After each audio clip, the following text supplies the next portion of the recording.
आज हम बाजवा डॉक्ट्रिन पे बात करेंगे।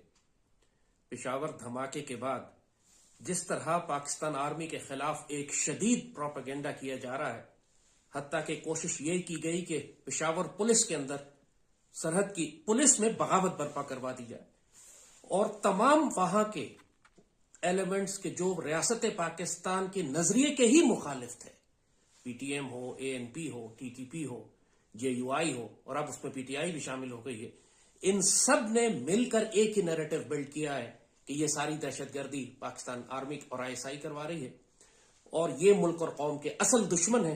टीटीपी दुश्मन नहीं है, इंडिया दुश्मन नहीं है, पाकिस्तान की पॉलिटिकल पार्टी, जरदारी, नवाज शरीफ, ये सारे पॉलिटिकल एलिमेंट्स, ये करप्ट जजेस, ये पाकिस्तान के दुश्मन नहीं है। पाकिस्तान के असल दुश्मन पाकिस्तान आर्मी और आईएसआई है। यही प्रोपेगेंडा इराक और सीरिया में पहले किया गया था, जिसके नतीजे में, जिसके बाद आपने देखा कि अब वो मुल्क खंडर बन चुके हैं, क्योंकि जैसे कहा जाता है कि हमेशा आपके मुल्क में कोई ना कोई फौज होगी। अगर आप अपनी फौज को खत्म कर देंगे, उसमें और कौम में बदगुमानी पैदा कर देंगे, तो उसके बाद सिर्फ दुश्मन की फौज आपके इलाके में मौजूद होगी। और यही स्ट्रैटेजी इन्होंने 71 में ईस्ट पाकिस्तान में रखी थी।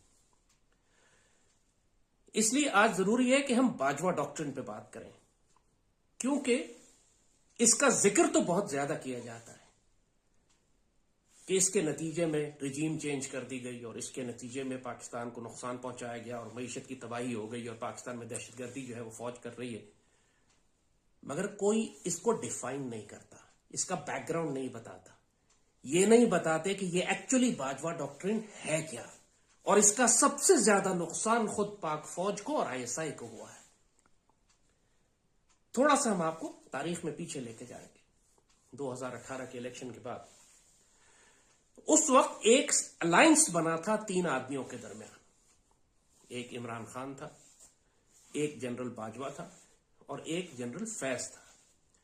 जनरल फैज उस वक्त मेजर जनरल था, एक जूनियर जनरल था। Bajwa was the army chief. तो आप सोचें कि एक जूनियर जनरल, मेजर जनरल में और आर्मी चीफ के दरमियान कितनी सीनियोरिटी होती है, 15-20 जनरल इनके दरमियान में। और इमरान खान, इन तीनों के दरमियान एक अलायंस बना, एक इत्तेहाद बना।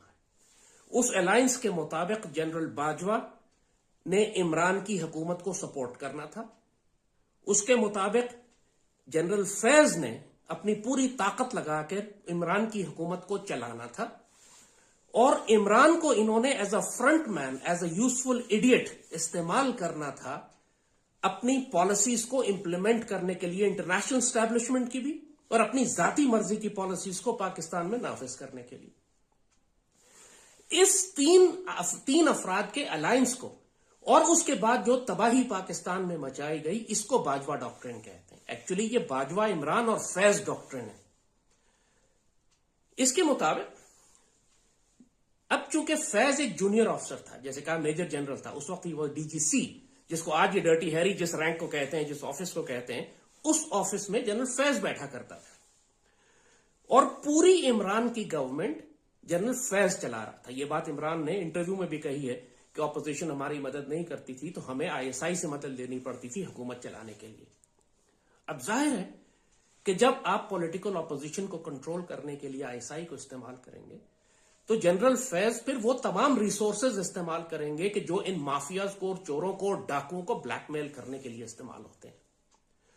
और जाहिर है कि जब प्राइम मिनिस्टर हाउस के अंदर खुद एक बहुत बड़े बड़े स्कैंडल बन रहे हों, जहां पे तवाइफें इनके दफ्तरों के दरवाजों को लाते मारकर खोल रही हों, जहां बदकारी और जना के अड्डे चल रहे हों, तो आप खुद मौका फराहम कर रहे होते हैं कि आप एजेंसीज का काम ही यही है कि आप पर नजर रखें। इमरान ने खुद अपने एक इंटरव्यू में कहा था कि इसकी हर फोन कॉल रिकॉर्ड होती है, पूरी दुनिया में एजेंसीज यही काम करती हैं। इसको मालूम था ये सब कुछ हो रहा है, ये एजेंसीज का काम है यही करना। आप किससे मिल रहे हैं, किससे फोन कर रहे हैं, किससे बात कर रहे हैं, किसके साथ सो रहे हैं, किसके साथ शराब पी रहे हैं, किसके साथ बदकारी कर रहे हैं, एजेंसीज का काम है ये रिकॉर्ड करना। ये आपको बताती हैं कि ऐसा ना करें, या फिर आपके खिलाफ इस्तेमाल किया जाता है। ये सारा जवाब जरा मुश्किल होने की कोशिश करें। इस पर तो आप शिकायत कर रहे हैं कि जनरल फैज ने ये सब रिकॉर्ड क्यों की। ये सारी वीडियोस जिसकी बात हो रही है जनरल फैज की रिकॉर्ड की गई, जो आपका इत्तेहादी था, जो आपकी हुकूमत चला रहा था। लेकिन इस पर आप एतराज नहीं कर रहे कि ये सारे मौके आपने क्यों फराहम किए, ये सारे गुनाह के और बदकारियां और ये सब चीजें आपने क्यों पेश करके रखी उनके सामने। जब इन्होंने रिकॉर्ड किए तो दुश्मनों ने भी रिकॉर्ड किए। जाहिर है फिर मरियम इसी को एक्सप्लॉइट कर रही है। उनके भी अपने लोग हैं आईबी के और दूसरी एजेंसीज के जिन्होंने रिकॉर्ड किए हुए हैं पुराने और आपकी सारी चीजें। तो मकसद ये था बताने का कि एक अलायंस बना इन 3 अफराद का। अब चूंकि जनरल फैज बहुत जूनियर जनरल था, वो चीफ नहीं बन सकता था, कोई पॉसिबिलिटी नहीं थी कि मेजर जनरल बाजवा के रिटायर होने के बाद इस मेजर जनरल को आप चीफ बना दें। इसके लिए जनरल बाजवा को एक्सटेंशन देना जरूरी थी, मजीद 3 साल, ताकि उन 3 सालों में जनरल फैज को प्रमोट करके आप इस मकाम तक ले आए कि वो नेक्स्ट चीफ बनने के काबिल हो। और डील ये थी कि इमरान जनरल बाजवा को एक्सटेंशन देगा, जनरल बाजवा फैज को प्रमोट करेंगे लेफ्टिनेंट जनरल तक, सीनियर लेफ्टिनेंट जनरल तक, और इमरान को फिर अगला इलेक्शन भी ये रिग करके जितवा के देंगे और मजीद 5 साल इमरान के पास होंगे। ये डील इतनी सेट थी इनकी आपस में कि इमरान खुल के बात किया करता था कि मेरे अलावा कोई ऑप्शन ही नहीं है, अगले 5 साल 2028 तक भी हमारे। बड़ा ओवर कॉन्फिडेंट होकर और एरोगेंट होकर वो ये बात करती। सब डॉक्यूमेंटेड बातें मैं कर रहा हूं, हर चीज आप वेरीफाई कर सकते हैं। अब इस रिलेशनशिप के दौरान इमरान बुनियादी तौर पर एक यूजफुल इडियट था। इसको वजीर आजम बनना था, दुनिया के आगे अपनी प्रेजेंटेशन, अपनी प्रोजेक्शन, अपनी ग्लोरी, अपना ग्लैमर, ये इसको चाहिए था। लेकिन इमरान बुरी तरह से हॉस्टेज था इंटरनेशनल एस्टैब्लिशमेंट का। जब टीपू सुल्तान एक जंग में हार गए तो अंग्रेजों ने यरगमाल के तौर पर टीपू के 2 बेटे रख लिए अपने पास, और उसके बाद टीपू पे शर्तें लगा दी कि आप हमारी बातें मानेंगे। टीपू कोई जंगी तैयारियां कर ही ना सके उसके बाद, क्योंकि 2 बेटे अंग्रेजों के पास यरगमाल थे। ये अंग्रेजों का पुराना तरीका है। यहां भी अंग्रेजों ने पाकिस्तान के वजीर आजम के 2 बेटे बल्कि 3 औलादें यरगमाल रख ली अपने पास। और इमरान वर्ल्ड इकोनॉमिक फोरम का एजेंडा कोऑर्डिनेटर अपॉइंट हो गया। ये वर्ल्ड इकोनॉमिक फोरम की वेबसाइट पे लिखा हुआ है कि उनका जो एजेंडा है वो पाकिस्तान में नाफिज किया जाएगा इमरान के जरिए। दूसरी जानिब जनरल बाजवा का अपना माइंडसेट जो था वो बिल्कुल सेकुलर, वो बिल्कुल लादीन नजरिया पाकिस्तान के खिलाफ, और उनका जो फैमिली बैकग्राउंड है वो कादियानियत का है। इनका father in law general Ejaz Amjad सिक्काबंद कादियानी। तो वो जो आइडियाज जनरल बाजवा के जहन में थे पाकिस्तान के हवाले से, उनका कोई ताल्लुक ना पाकिस्तान के आइन के साथ था, ना नजरिया पाकिस्तान के साथ, ना पाकिस्तान आर्मी के साथ। मसलन जनरल बाजवा की ख्वाहिश थी कि इसराइल को रिकग्नाइज किया जाए, जनरल बाजवा की ख्वाहिश थी कि इंडिया के साथ 100 साल का अमन किया जाए, जनरल बाजवा की ख्वाहिश थी कि अफगान तालिबान को रुस्वा किया जाए और नॉर्दर्न अलायंस के जो लोग हैं शुमाली अफगानिस्तान वाले, उनसे ताल्लुकात ज्यादा रखे जाए। इस तरह और बहुत सारी बातें।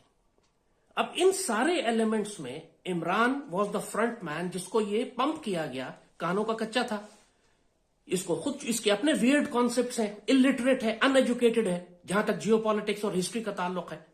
सो he was the ideal candidate कि जिसको बाजवा और फैज इस्तेमाल करें अपने एजेंडे के लिए, जो जियोपॉलिटिकल ग्लोबल एजेंडा था जो पाकिस्तान में नाफिज करना था। आप नोट करेंगे कि बिल गेट्स डायरेक्टली एक फोन कॉल बाजवा को करता था और एक फोन इमरान को करता था। और पूरी इमरान गवर्नमेंट जो ये कहते हैं कि हम लंगर खाने चला रहे थे और यतीम खाने चला रहे थे, इसके पैसे बिल गेट्स पे किया करता था। Bill and Melinda Gates foundation देती थी। इसलिए इनकी हुकूमत थोड़ी बहुत अगर जो उन्होंने काम किया तो वो सिर्फ बिल गेट्स के पैसों पे किया।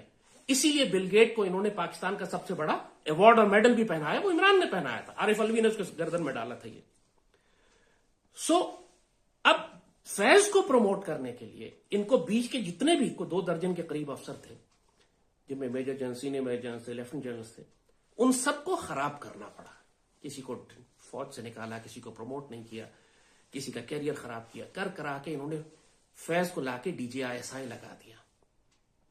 अब चूंकि सारा गंदा काम इनकी हुकूमत चला ही ISI रही थी, फैज चला रहा था। एक्चुअली आई विल नॉट से ISI चला रही थी, क्योंकि फैज ने ISI के अंदर जो डैमेज किया है वो इससे पहले पाकिस्तान की तारीख में किसी DGI ने ISI को इतना तबाह नहीं किया।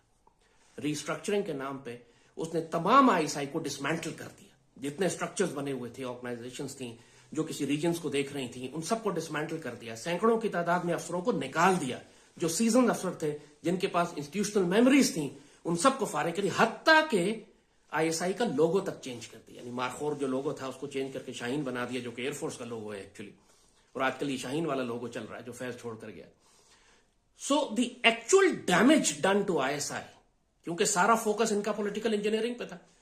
अगर ये सिर्फ पॉलिटिकल इंजीनियरिंग भी करते और बाकी आईएसआई को वैसे छोड़ देते तब भी कोई प्रॉब्लम नहीं थी, लेकिन फैज ने आईएसआई को डिसमेंटल कर दिया, तमाम स्ट्रक्चर्स गिरा दिए, तमाम अफसर्स फायर कर दिए, तमाम डिविजन्स को किसी को मर्ज कर दिया, किसी को अलग कर दिया।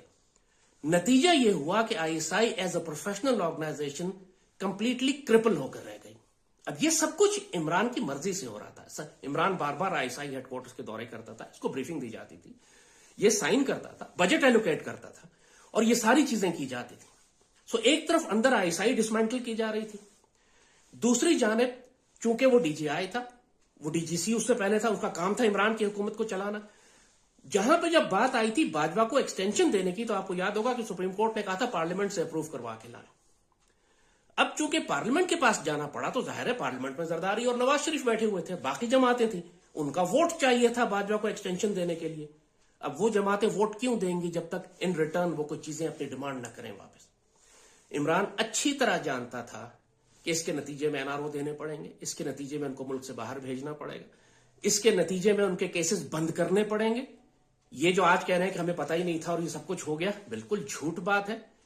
आपने बाजवा को एक्सटेंशन देनी थी, जो आपके लिए जिंदगी और मौत का सवाल था, क्योंकि उस एक्सटेंशन के नतीजे में फैज ने चीफ बनना था और फैज ने आकर आपको अगले 5 साल देने थे। ये गेम थी सारी। लिहाजा ये बीच के सारी कड़वी गोलियां आपने जानबूझ के सारी निगली हैं कि जनाब किसी तरीके से बाजवा को 3 साल की एक्सटेंशन मिल जाए। अगर बाजवा को 3 साल की एक्सटेंशन ना मिलती और कोई नया आर्मी चीफ आ जाता तो उसके बाद फैज ने कभी आर्मी चीफ बनने की लाइन में आना ही नहीं था, और आपको कभी एनआरओ देने की जरूरत ना पड़ती, नवाज शरीफ मुल्क से बाहर ना जाता, मुकदमात इनके खत्म ना होते, आपको डील करनी ही नहीं पड़ती इन पॉलिटिकल पार्टी से पार्लियामेंट में जाकर। ये जो सारा गंदा खेल आज तबाही मची हुई है, जिस पर एक दूसरे को ये गालियां दे रहे हैं। दूसरी जानिब जनरल बाजवा जैसे कहा, जब भी वो इवन आर्मी ऑफिसर से दरबारों से खिताब किया करते, दूसरी जानिब जब भी जनरल बाजवा आर्मी ऑफिसर से खिताब करता तो उनसे यह कहता कि अगर कश्मीर में आर्टिकल 370 खत्म कर दिया इंडिया ने तो क्या फर्क पड़ गया, कश्मीर तो पहले भी भारत के पास था और हमने कश्मीर को एक तरफ रख के भारत के साथ 100 साल का अमन करना है। ये 100 years पीस वाला मोहित यूसुफ को इसलिए लेकर आए थे, एक नेशनल सिक्योरिटी डॉक्यूमेंट पॉलिसी बनाई थी। इन्होंने बगैर किसी को बताए, यानी बगैर किसी को बताए से मतलब आर्मी के अंदर या पार्लियामेंट में डिस्कस नहीं किया, सिर्फ इमरान को मालूम होता था कि ये अजीत कुमार डोवल से खुफिया मुलाकातें कर रहे हैं। इन्होंने पीछे पीछे एक एग्रीमेंट, इंडिया ने बात कही कि हमारी पाकिस्तान आर्मी से बात हो रही है। आपको याद होगा शाह महमूद कुरैशी ने इनकार ही कर दिया था, मोहित यूसुफ ने इनकार कर दिया कि जी मैं तो कभी नहीं मिला, वो डोवल ने कहा कि जी मैं मोहित यूसुफ से मिला हूं। ये छुपा के खुफिया तौर पर पाकिस्तान फरोख्त कर रहे थे ये तीनों, बाजवा, फैज, इमरान, और दुश्मन भांडा फोड़ देते थे कि हमारी मीटिंग हुई है, इनसे मुलाकात हुई। इन लोगों ने सीज फायर किया लाइन ऑफ कंट्रोल पर ताकि भारत वहां पर डिफेंसिव बंकर बनाए। 8000 बंकर, बल्कि 13000 बंकर इंडिया ने बना लिए। बिल्कुल लिटरली आप लाइन ऑफ कंट्रोल के थ्रू अब कोई क्रॉसिंग कर ही नहीं सकते आप। इन्होंने अलाउ किया इंडिया को कि आर्टिकल 370 की खामोशी के वजह, हम ट्रंप से जो दौरा करके आए थे अमेरिका से, तो ट्रंप ने इनको कहा था कि यह होगा 3 महीने के बाद। जैसे ही वापस आए अमेरिका से दौरा करके, जिस वक्त इमरान ने कहा कि मुझे लगता है जैसे मैं वर्ल्ड कप जीत कर आया हूं, ट्रंप ने इनको कहा था कि यह होने जा रहा है।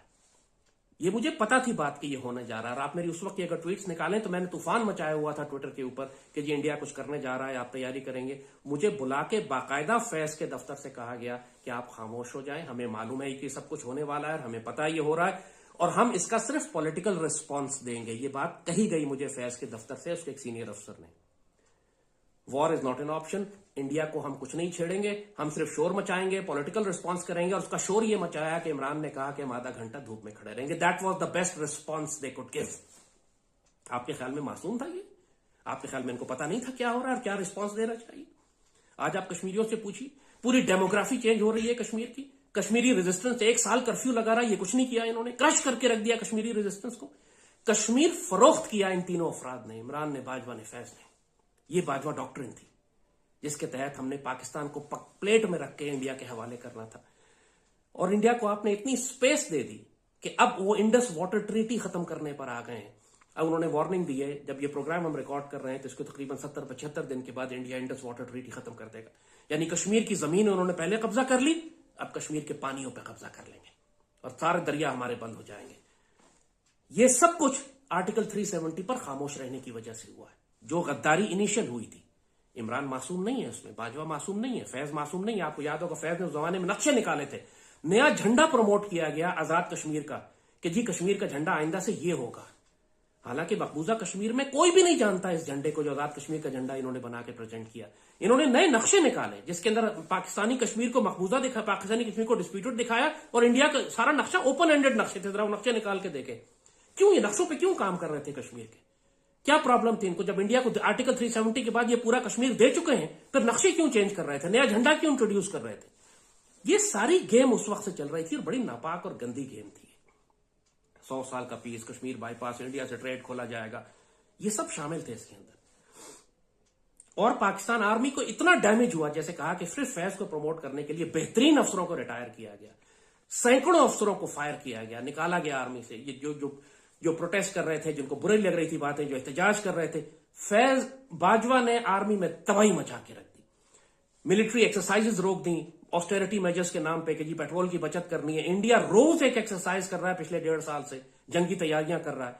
पाकिस्तान ने प्रैक्टिकली कोई बड़ी एक्सरसाइज हमने पिछले 1-1.5 साल में नहीं की है। हमारे जवानों को, टैंकों को और आर्मर को, तो हमारा फंड्स ही नहीं है, पैसे भी नहीं है और हमारे इक्विपमेंट भी हमारा टेस्टेड नहीं। हमारे लिए क्राइसिस खड़ा हो गया कि हम ये क्या करें, और इंडिया की जंगी तैयारियां यहां पर। और फिर सबसे बड़ा नुकसान हमको कि जब अमेरिकन अफगानिस्तान से निकले तो ये वो मौका था हमारे पास, द ग्रेटेस्ट जियोपॉलिटिकल अपॉर्चुनिटी जो अल्लाह ने हमें दी थी कि हम उस वैक्यूम को फिल कर लें, सीधे जाएं अफगान तालिबान से निगोशिएट करें, उनको रिकॉग्नाइज करें जैसे हमने 96 में किया था, और उनके जरिए इंडियंस को भी वहां से, फॉर इंडियंस तो वैसे ही निकल गए थे, टीटीपी को हम खत्म कर दें। और ये करने के बजाय इन्होंने कारजाई गवर्नमेंट के लोगों को इस्लामाबाद बुलाया और उनसे निगोशिएट किया और उनसे बातचीत करने लगे कि हम आपके साथ क्या करेंगे, और टीटीपी से मुज़ाकरात शुरू कर दिए। अगेन ये बाजवा, फैज और इमरान की डॉक्ट्रिन थी। कोर कमांडर के तौर पर जब फैज गया था पेशावर में, तो उसने बाकायदा निगोशिएशन शुरू किए टीटीपी के साथ, और इन्होंने हजारों की तादाद में वापस लाकर इनको आबाद किया। और ये सब कुछ मालूम था। अभी ये शोर मचा रहे हैं मुराद सईद आगे पीछे, they were all on board. Imran 10 साल से ये बात कर रहा था, इवन जब वो सिर्फ सड़कों पे घुमा करता था उस वक्त से, कि जी हमने टीटीपी से मुज़ाकरात करने हैं और पेशावर में इनका दफ्तर खोलना है, उनको लेकर आना है। So this was all known. जब ये प्राइम मिनिस्टर बना तो यही आइडिया, इसने अपना आइडिया इंप्लीमेंट किया। इनका झगड़ा किस बात पे शुरू हुआ? झगड़ा बिल्कुल आखिर में इस बात पे शुरू हुआ कि पिछले साल ये, जब फैज जो था वो डीजीआई था, लेकिन डीजीआई से डायरेक्ट आर्मी चीफ ये नहीं बन सकता था। इसके लिए उसको कम से कम 1 साल 8, 9, 10 महीने की कोर कमांड करनी थी। अब ये आर्मी की मजबूरी थी कि अगर आपने इसको चीफ बनाना है तो आपने इसको कोर कमांडर भेजना है। लेकिन अगर ये चला जाता डीजीआई के ऑफिस से तो फिर इमरान खुद को इनसिक्योर फील करता था, क्योंकि इसकी सारी गवर्नमेंट ही आईएसआई चला रही थी। मगर अब यहां फंस गई है, यहां पर इनका इख्तलाफ शुरू हो गया, बिकॉज इमरान वॉज इंसिस्टिंग कि मैं फैज को डीजीआई से चीफ बनाऊंगा। यहां तक आइडिया डिस्कस किया गया कि आईएसआई को कोर बना देते हैं, यानी आईएसआई को कह देंगे कि ये कोर है, लिहाजा आईएसआई से यानी एक कोर कमांडर हो जाएंगे वो general Faiz, ISI core commander lead हो जाएगी और वहां से इसको चीफ बना देंगे। यानी इस हद तक शर्मनाक आइडियाज ये डिस्कस कर रहे थे पूरे इंस्टीट्यूट को डिसमेंटल करने के लिए। इस पर रेजिस्टेंस हुई आर्मी में, इस अब ये नहीं हो सकता, आपको बाकायदा कोर कमांड करनी पड़ेगी। तो मजबूरन ये कोर कमांड करने के लिए वहां चले गए, लेकिन इसमें लड़ाई हो गई इनकी बाजवा के साथ। और ये इमरान ने खुद एक्नॉलेज किया है कि मेरी बाजवा से लड़ाई फैज पर हुई थी, मैं फैज को रखना चाहता था, इन्होंने फैज को हटा दिया। बात यह कि, और बाजवा की ख्वाहिश ये थी कि अब मैं एक एक्सटेंशन ले चुका हूं, अब मैं एक और एक्सटेंशन ले लेता हूं। सो अब यहां पे इनके आपस के इंटरेस्ट क्लैश कर गए। ये फैज को चीफ बना, फैज चीफ बनना चाहता था, ही वाज टू एम्बिशियस, इसके लिए मजबूरन उसको आईएसआई छोड़कर कोर में जाना पड़ा। Faiz, Bajwa wanted an extension himself, वो जिद कर रहा था मुझे एक्सटेंशन दो। इमरान नहीं चाहता था बाजवा को मजीद एक्सटेंशन देना, वो चाहता था मैं फैज को लेकर आऊं ताकि फैज आके फिर मुझे अगला टेन्योर जितवा के दे, रिगिंग करें इलेक्शन में और मुझे अगला टेन्योर जितवाएं। इस गलाजत में पूरे पाकिस्तान का बेड़ा गर्क हो गया। आर्मी का भी बेड़ा गर्क हुआ, आईएसआई भी तबाह हुई, पाकिस्तान भी तबाह हुआ। और आज इसको कहते हैं बाजवा डॉक्ट्राइन, इमरान बाजवा फैज डॉक्ट्राइन।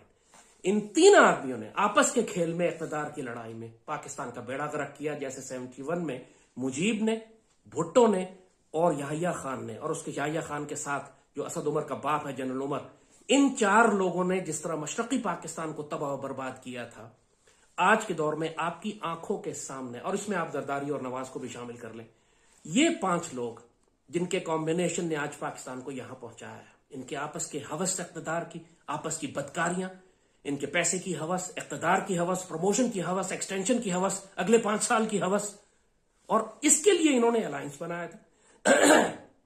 अब चूंकि लड़ाई जब हो गई तो बाजवा ने कहा कि हम न्यूट्रल हैं। नया आर्मी चीफ आया, नया आईएसआई चीफ आया, जनरल अंजुम, उनको कह दिया गया कि अब आपने इनकी गवर्नमेंट नहीं चलानी। जब गवर्नमेंट नहीं चलानी तो उसके बाद वही मादर पिदर आजाद पॉलिटिक्स जो पाकिस्तान की है, बंदे खरीदो बंदे बेचो, वही सब शुरू हो गया। नो कॉन्फिडेंस वोट में ये हार गए। पहले बड़े कॉन्फिडेंटली कहते थे कि ये ले आओ मैं फेस करूंगा, जब आया तो हार गए तो इन्होंने फौरन ही डर्टी हैरी और आर्मी गंदी और आर्मी ने जनाब तबाही मचा दी और ये सब कर दिया। अब ये नया नैरेटिव देना शुरू किया इन्होंने।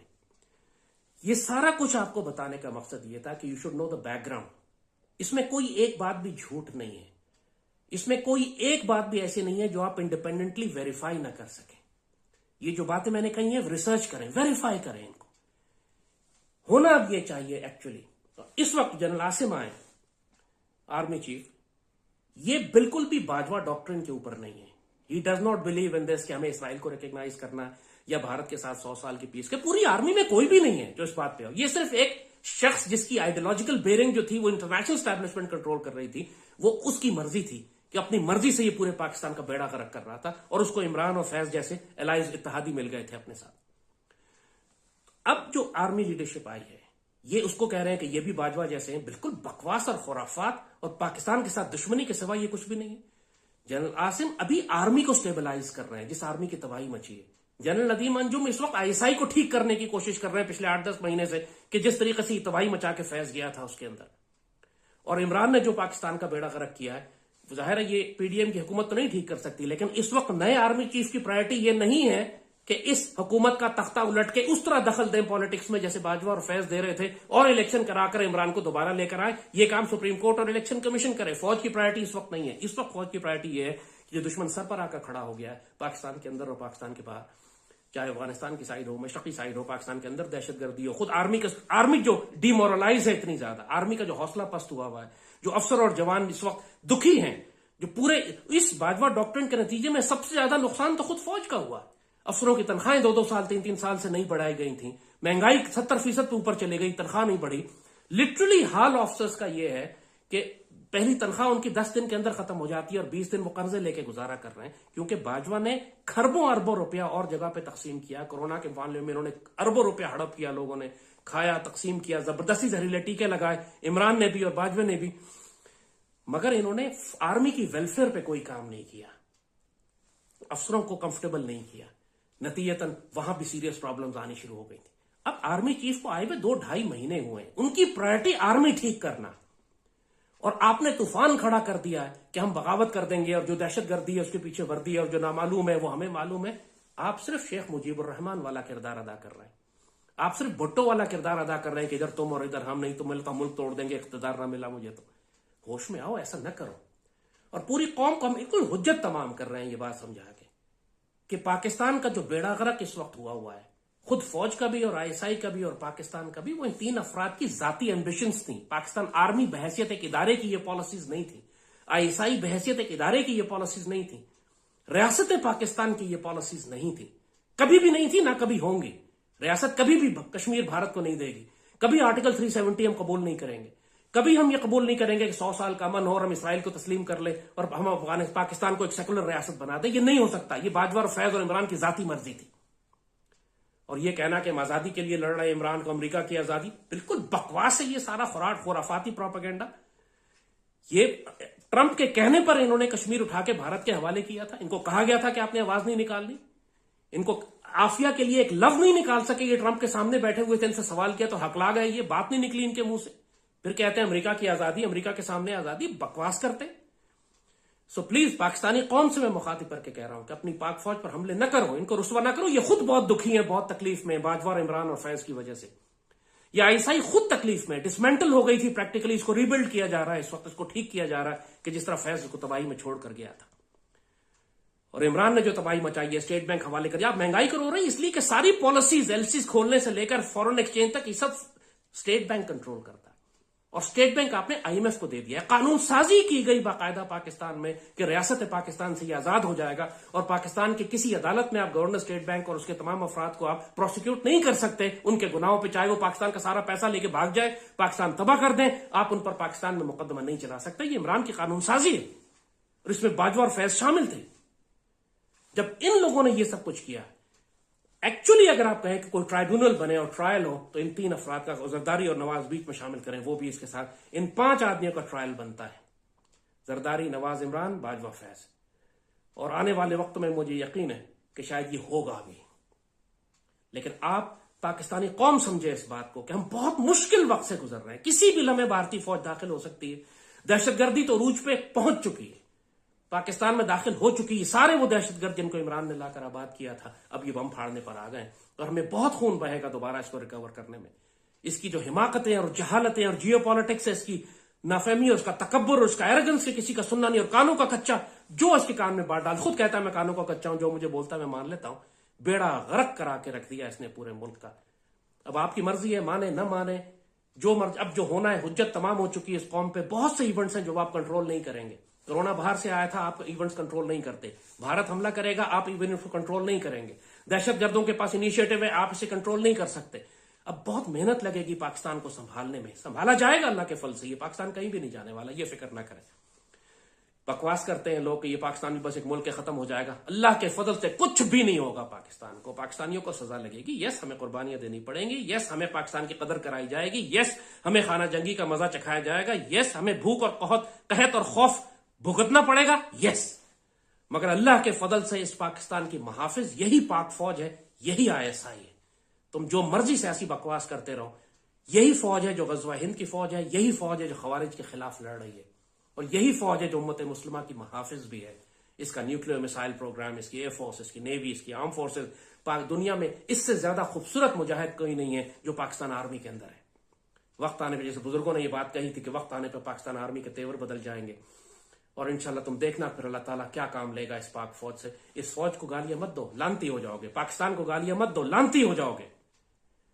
तो ये पूरी कौम को ये बात समझाना मकसूद था कि बाजवा डॉक्ट्रिन असल में सिर्फ 3 अफराद की जाती ख्वाहिशात का नाम था, जिन्होंने पाकिस्तान को, पाकिस्तान आर्मी को और ISI को बहुत नुकसान पहुंचाया।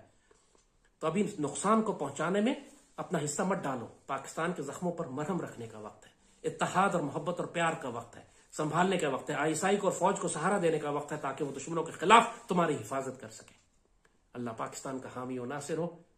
अल्लाह पाकिस्तान के दुश्मनों को जलीलो ख्वार करे, मुशरिकों को और खवारिज को कुत्ते की मौत मारे। और जन्नती है ये पाक फौज जो मुशरिकों के खिलाफ और खवारिज के खिलाफ लड़ रही है। इसके खिलाफ जबान मत निकालना, खुद बदनसीब हो जाओगे। पाकिस्तान जिंदाबाद।